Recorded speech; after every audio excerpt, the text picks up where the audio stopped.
শেখ হাসিনা বলেছেন তিনি আগামী ডিসেম্বর মাসে দেশে ফিরতে চান। এর কয়েক ঘন্টার মধ্যেই একটি অনলাইন সংবাদ মাধ্যমে দাবি করা হয়েছে, যে অনলাইন গণমাধ্যমের নামটি আমি একটু পরে বলছি, যুক্তরাজ্য, যুক্তরাষ্ট্র, কানাডা, সিঙ্গাপুর এবং বাংলাদেশ থেকে আওয়ামী লীগের কয়েকজন শীর্ষ নেতা দিল্লিতে যাচ্ছেন। প্রশ্ন উঠেছে, এগুলো কি বিচ্ছিন্ন ঘটনা, নাকি এর পিছনে রয়েছে বড় কোনো রাজনৈতিক প্রস্তুতি? আজকের আলোচনায় আমরা গুজব নয়, তথ্য, প্রকাশিত প্রতিবেদন এবং রাজনৈতিক বাস্তবতার আলোকে এই বিষয়গুলো বিশ্লেষণ করব। সাথেই থাকুন। কে কে আসছে দিল্লিতে সে বিষয়ে যাব, কিন্তু তার আগে রয়টার্সে দেয়া শেখ হাসিনার সাক্ষাৎকারের দুটো গুরুত্বপূর্ণ প্রসঙ্গ দুটি বাক্যে বলি। রয়টার্সে দেওয়া সাক্ষাৎকারে শেখ হাসিনা দেশে ফেরার ইচ্ছা প্রকাশ করেছেন।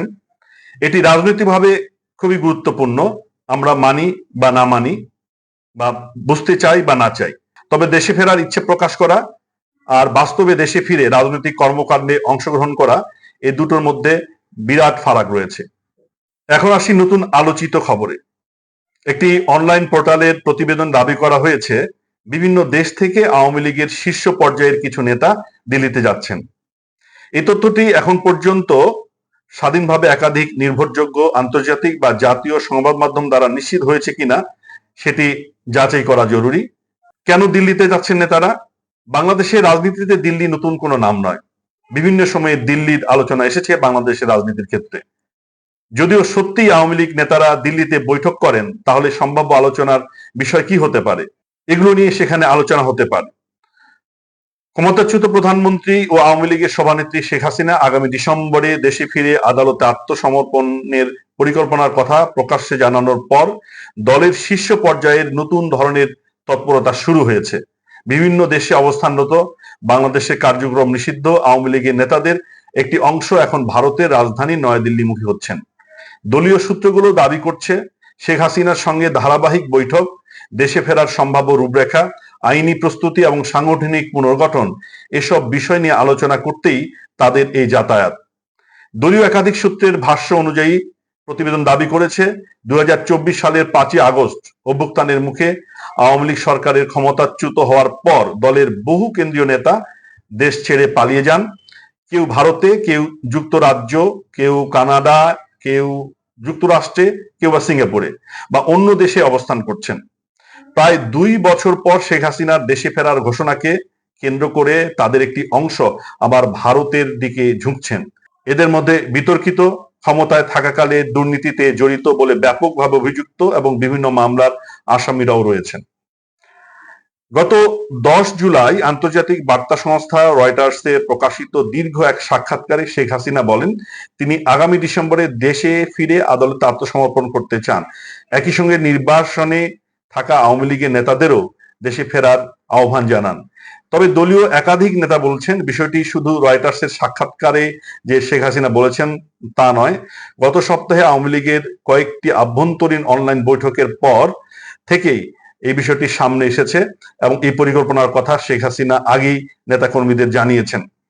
ফলে বিদেশে অবস্থানরত অনেক নেতা আগে থেকেই ভারতের উদ্দেশ্যে যাত্রার প্রস্তুতি শুরু করেছে অথবা যাত্রা শুরু করেছে, এমন খবর পাওয়া যাচ্ছে। দলীয় সূত্র বলছে যে শনিবারই কলকাতা থেকে নয়াদিল্লির উদ্দেশ্যে রওনা হয়েছেন আওয়ামী লীগের কয়েকজন গুরুত্বপূর্ণ নেতা। এদের মধ্যে রয়েছেন দলের দপ্তর সম্পাদক ব্যারিস্টার বিপ্লব বড়ুয়া। আওয়ামী লীগের ক্ষমতাচ্যুত হওয়ার পর তিনি যুক্তরাষ্ট্রের অবস্থান করছিলেন, পরে কলকাতায় আসেন, সেখান থেকে এখন দিল্লিতে যাচ্ছেন বলে জানা যাচ্ছে। একইভাবে লন্ডন থেকে কলকাতায় এসে অবস্থান করছিলেন সাবেক মৎস্য ও প্রাণী সম্পদ মন্ত্রী এবং জ্যেষ্ঠ আইনজীবী ব্যারিস্টার সৌম্য রেজাউল করিম। আওয়ামী লীগের বিভিন্ন আইনি লড়াইয়ের অতীতে তিনি ভূমিকা রেখেছেন এবং শেখ হাসিনার আহ্বানে তিনি কলকাতা থেকে দিল্লিতে যাচ্ছেন, এমন খবর পাওয়া যাচ্ছে। আগামী সপ্তাহে যুক্তরাজ্য থেকে নয়াদিল্লিতে আসার কথা রয়েছে সুনামগঞ্জ 1 আসনের সাবেক সংসদ সদস্য রণজিৎ সরকার, হবিগঞ্জ 3 আসনের সাবেক সংসদ সদস্য মোহাম্মদ আবু জাহিদ এবং সিলেট মহানগর আওয়ামী লীগের যুগ্ম সাধারণ সম্পাদক বিধান কুমার সরকারও। আওয়ামী লীগের যুগ্ম সাধারণ সম্পাদক মাহবুবুল্লাহ হানিফ কানাডা থেকে ইতিমধ্যে দিল্লিতে অবস্থান করছেন, এমন খবর পাওয়া গেছে। এছাড়া ইস্ট লন্ডনের নিউবেরি পার্ক এলাকায় 2 মেয়ের বাসায় থাকা সাবেক মৎস্য ও প্রাণী সম্পদ মন্ত্রী আব্দুর রহমানও নয়াদিল্লিতে যাওয়ার প্রস্তুতির কথা জানা গেছে।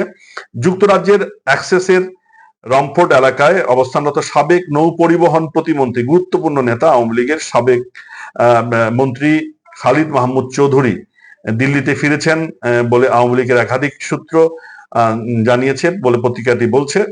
দলের সাবেক হুইপ আবু সাইদ আল মাহমুদ স্বপন, যিনি বর্তমানে লন্ডনে অবস্থান করছেন, তারও দিল্লিতে যাওয়ার সম্ভাবনার কথা আলোচনা হচ্ছে। মোফাজ্জল হোসেন চৌধুরী মায়া, তিনিও দিল্লিতে ফিরছেন বলে জানা গেছে।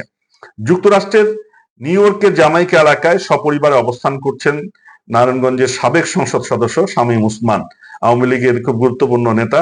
তিনি চলতি সপ্তাহে দিল্লিতে আসতে পারেন এমন একটি আলোচনাও শোনা যাচ্ছিল, তবে তার দেশে ফেরার সম্ভাবনা নেই। তিনি দেশে ফিরবেন শেখ হাসিনার সাথে, এমনটি মনে করা যাচ্ছে না।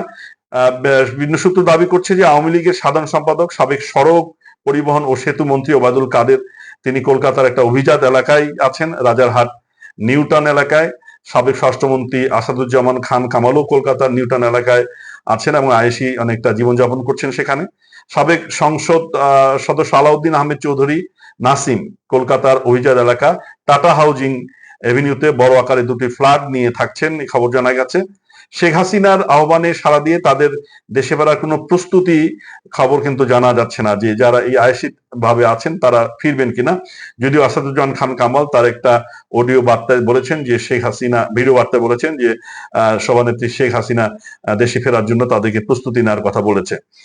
আওয়ামী লীগের প্রভাবশালী নেতাদের মধ্যে অন্য যারা আছেন, যেমন শেখ ফজলুল করিম সেলিম, শেখ হেলাল উদ্দিন এবং তার ছেলে শেখ তন্ময়, তারপর নসরুল হামিদ বিপু, অসীম কুমার উকিল এবং তার স্ত্রী অধ্যাপক উপু উকিল, যশোরের সাবেক এমপি শাহিন চাকলাদার, যুবলীগের সাবেক চেয়ারম্যান ওমর ফারুক চৌধুরী সহ অনেকেই কলকাতা সহ ভারতের বিভিন্ন স্থানে আগে থেকে অবস্থান করছেন।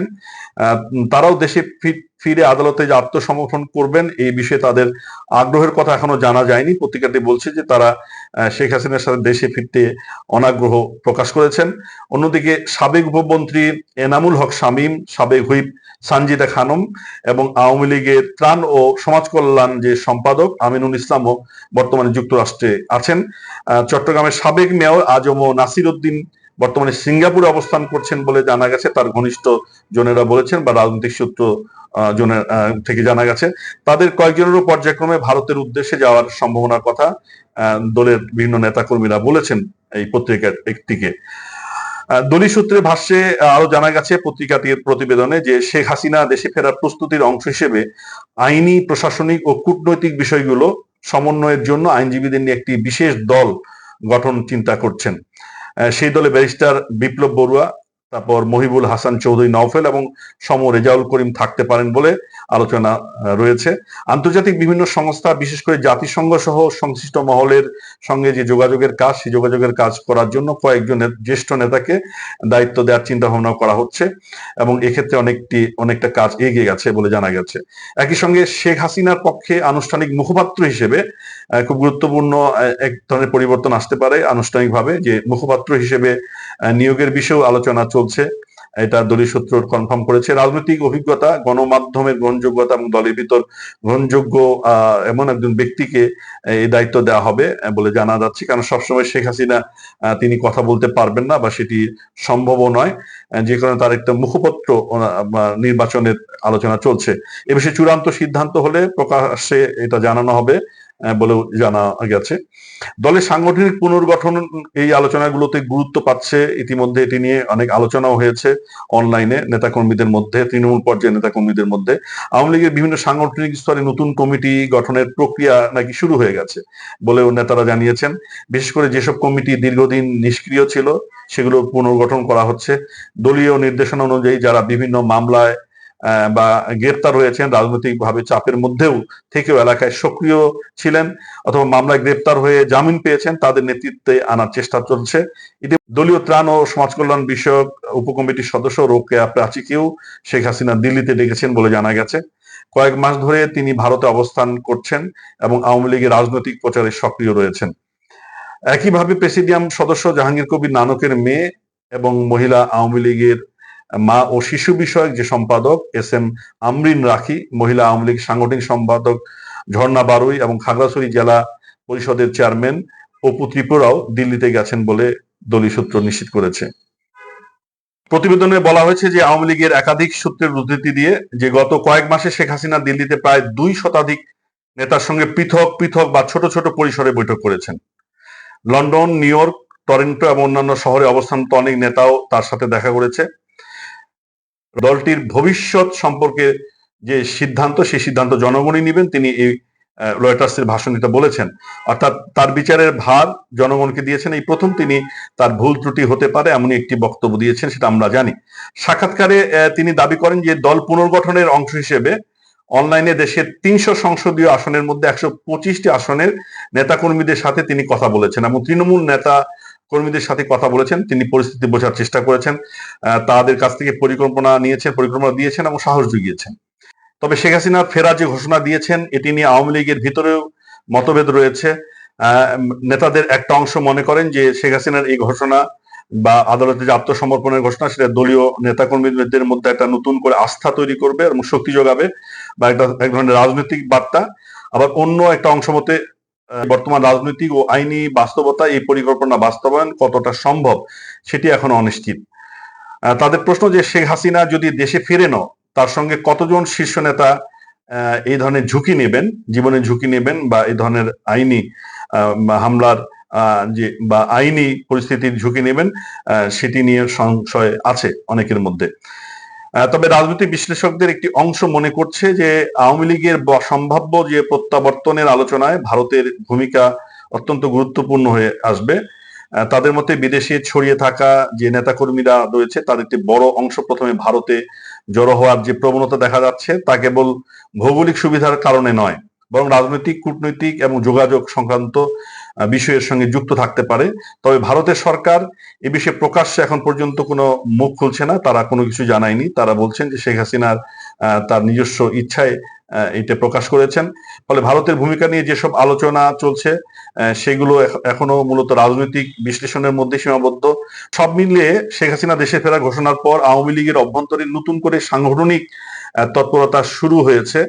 বিভিন্ন দেশে অবস্থানরত নেতাদের দিল্লিমুখী হওয়ার যে তৎপরতা, এটা খুব গুরুত্বপূর্ণ হিসেবে দেখা যাচ্ছে। তবে ঘোষিত পরিকল্পনা শেষ পর্যন্ত বাস্তবে রূপ পাবে কিনা, এটা নিয়েও কিন্তু সংশয় আছে। দেশে ফেরার পর যে কতটা সুগম হবে এবং বর্তমান রাজনৈতিক পরিস্থিতিতে আওয়ামী লীগ কিভাবে নিজেদের পুনর্গঠন করবে, এবং এখানে প্রচন্ড একটা ধরনের আওয়ামী বিরোধী রাজনৈতিক শক্তি রয়েছে, যারা আওয়ামী লীগের ফেরার প্রশ্নে, শেখ হাসিনার ফেরার প্রশ্নে যারা ঐক্যবদ্ধ রাজনৈতিকভাবে, তাদের নানা রকম বিরোধ থাকতে পারে স্বার্থ নিয়ে, রাজনৈতিক স্বার্থ বা ক্ষমতা নিয়ে, কিন্তু শেখ হাসিনার ফেরার প্রশ্নে তারা বেশ ঐক্যবদ্ধ। এর মধ্যেও তারা সেই বার্তাটা দিয়ে রেখেছে শেখ হাসিনার দেশে ফেরার ঘোষণার পর। এই প্রশ্নের উত্তর এখন সময়ের কাছেই আসলে থাকলো, কারণ সময় এই উত্তরটা দেবে।